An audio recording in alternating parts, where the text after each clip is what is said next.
Mä oon Johanna ja mä oon pappi. Mä oon Minna ja nuorisotyöohjaaja. Saara ja nuorisotyöohjaaja kanssa.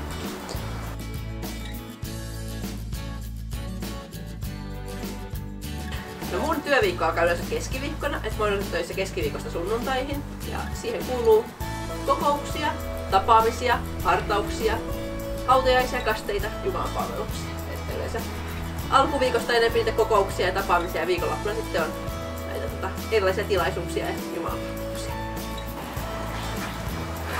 No mulla kuuluu kerhoja. Ja on kerho-ohjaaja, jotka pitää kerhoja, niin mä niitä niinku hankin niille tavaraa ja huolehdin, että niillä on kaikkea materiaalia ja muuta. Ja sitten just näitä kaikkia kokouksia ja suunnittelua ja valmisteluja ja koululla käydään pitää päiväavauksia ja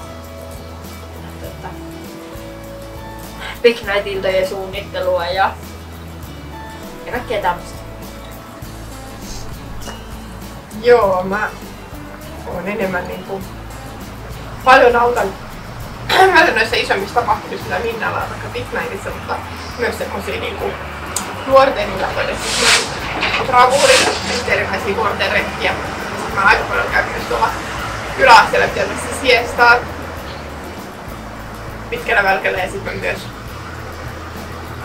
sitä välituntikahvia ja vähän kaikkea mitä nuorten kanssa keksii ja isoskoulutusta myös. Isoskoulutus on semmoinen iso osa.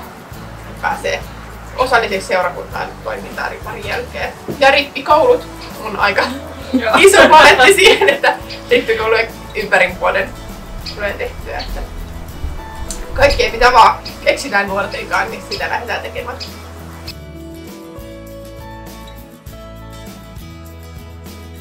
Joo, paras asia on ihan ne nuoret.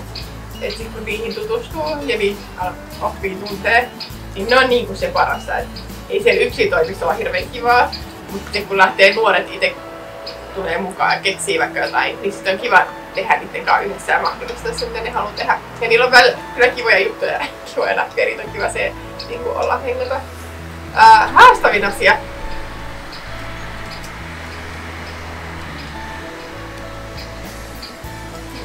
No haastavin asia on se, jos ei ole ketään, jolle pitää.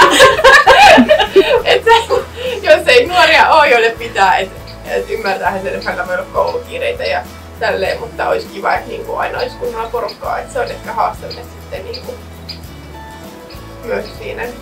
Tai sitten jos tulee oikeasti joku, mikä on tosi tärkeä, mutta myös se, että välillä miettii, että ja rukoillakin apua, että jos on joku vaikea aihe nuorten kanssa, mistä jutella, niin se on haastavaa, mutta se on myös mielenkiintoista, se on tosi tärkeää tehdä sitä työtä.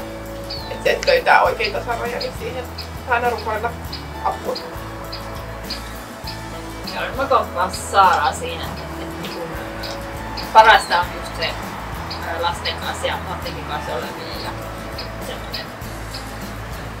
semmoinen että voidaan vaan vaikka pelata tai leikkiä tai jutella yhdessä. Ja meillä on tänään ollut luontopäivät 3-4-luokkalaisille, niin nämä on mun mielestä ihan parhaita. Saa olla ulkona ja saa tehdä semmoista toiminnallista lasten kanssa ja heidän sitä haastavinta. No joo, että jos ei ole ketään, mutta ehkä se, että saa kaiken ajan riittämään kaikkeen siihen, mitä haluaisi tehdä. Siinä on monesti semmoinen, ei riitä oikein se aika kaikkeen, mihin haluaisi. Joo, samalla linjoilla, että mulla on tietysti työssä se, että mä tapaan kaikkia vauvasta sinne ihan vanhuksiin asti ja se on parasta tässä työssä, että se ihmisten kanssa on ne sitten minkä ikäisessä vaan missä tilanteessa vaan, niin se on jotenkin se parasta tässä työssä. Että haastavinta ehkä se just se kans aika tavallaan se, että pitää olla valmistautua tilanteisiin, mutta sitten välillä aapottaa, jos pitää hirveästi olla toimistolla ja valmistella ne asiat, ettei pääse sitten ihmisten kanssa ja siihen tilanteisiin, mutta jotenkin se tasapaino löytäminen niihin asioihin, että pystyy tekemään asiat hyvin, niin se on ehkä se haaste.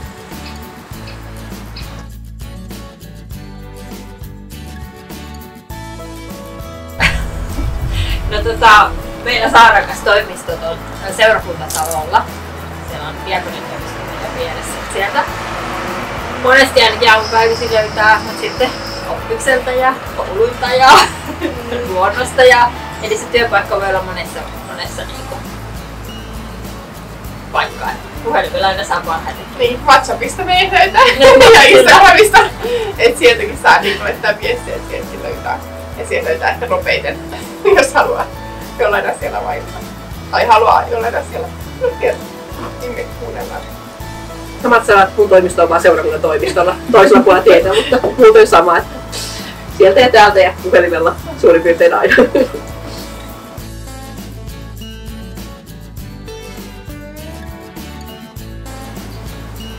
Mä oon ollut aika lailla vuoden.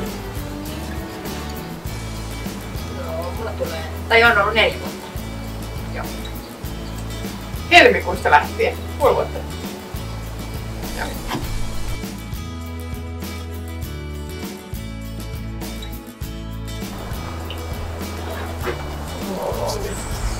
Rippikoulu. Rippikoulu, siellä on kaikkea. Joo. Täytyy sanoa, että aika moni asia on kivaa. Mä ehkä tykkään Big Night-illoista. Musta ne on niin kivoja. Työläitä, mutta kivoja. Jos miettii viime kesää, niin kyllä munkin pitää sanoa varmaan rippikoulut, että oli niin niinku... Riparin sisällä menee niin aidasta laitaa kaikkea. Jos siihen sisältyy niin monta päivää, niin se... Ja toinen, mistä mä tykkään, niin maata näkyykö festarit. Että tällaisia kun lähdetään oikeesti niinku pitkästä aikaa kun reissuun nuorten kanssa, niin sitten se on aina kivaa saada nuorelle. Itselle semmoinen kiva kokemus ja nuorelle semmoinen kiva, että hei, onpa kiva lähteä porukalla vähän jotain erilaista siihen arkeen. Missä on niin kiva kaikki retkit, mitä saadaan jatkaa.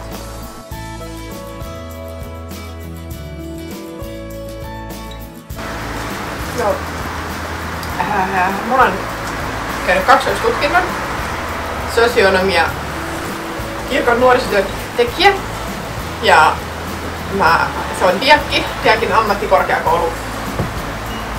Aloitin Kauniaisissa ja lopetin Helsingissä. Eli Helsingissä on Diakonia ammattikorkeakoulu, missä voi opiskella kirkon nuorisotyön tekijäksi muun muassa. Mä oikein miettiä. Mä oon opiskellut Pieksämäellä sisälähetysseuran diakonia- ja kasvattajiopistolla. Sitä koulua ei enää oo, että se on diakiksi muuttunut kanssa. Siellä mä opiskelin sekä diakoniksi että nuorisotyöohjaajaksi. Mä oon opiskellut Helsingin yliopistossa teologian maisteriksi, mikä on tää, mikä vaaditaan papiksi, mutta sen jälkeen mä oon opiskellut vielä väitöskirjaa, niin mä oon teologian tohtori.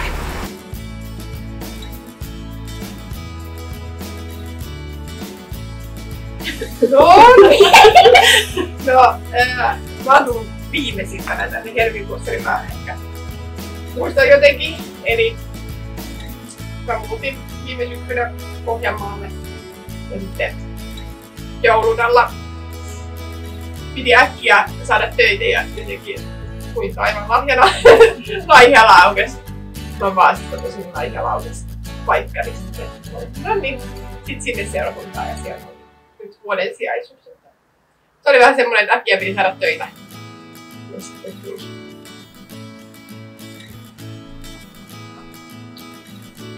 No,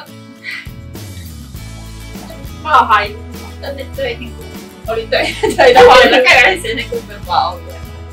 Sattuu aukeaa täällä silloin molemmat lahjaa päällä.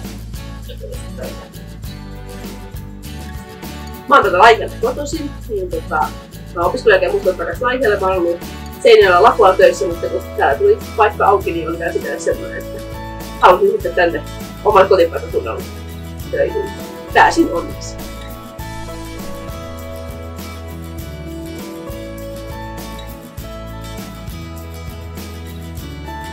No, leirielämästä tulee aina helposti näitä hauskoja muistoja. Rupesin muistamaan erästä talvileiriä vuosia sitten.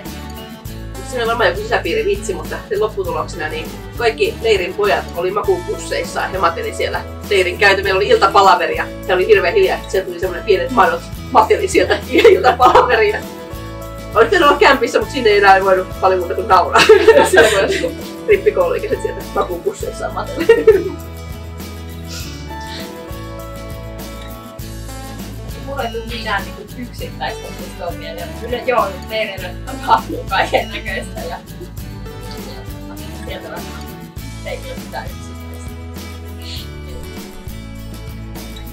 Joo, mullakin oli edellä. Mutta mä voin, jos pidempään muistelisin tuli paljon, mutta lähin hauskuttus oli viime kesänä on paljon meidän tapahtunut. Mutta yksi oli semmoinen, että meillä oli sen verran niinku kiltti ryhmä, että ne meni aina tosi hyvin nukkumaan. Ja jos ne jotain valvoivat, ne pelas lautapeleen, niin oli tosi hyvin pöhiä. Niin muistan, että meillä oli iltahartauskin kappelissa. Ja sit mä jäin vaan työntekijänä jäätiin vaan höpöttelemään sitten kappeliin, se ei voinut mitenkään nukkumaan iltapesulla. Ja teillä on aina tapana laulaa iltalaulu. Tiedät, jos se tuommoista huomaat sen, että isoset ja ohjaajat laulaa iltalaulun, ja sitten menee nukkumaan sieltä. Ja jossain vaiheessa meidän yövahdin piti tulla sinne kappeliin, että hei, et tuutteko se laulaa, että ei suostu mennä nukkumaan, eikö te laulaa. Niin mä keskustelin puolella, että eikä ne ei kartaa, ei tee mitään, ne on niin kiltisti siellä, niin unohdettiin koko ajan, että se iltalaulu oli viime ilta leirillä. Sitten mentiin laulaa, niin sen jälkeen pääsin. Ehkä joskus on näin.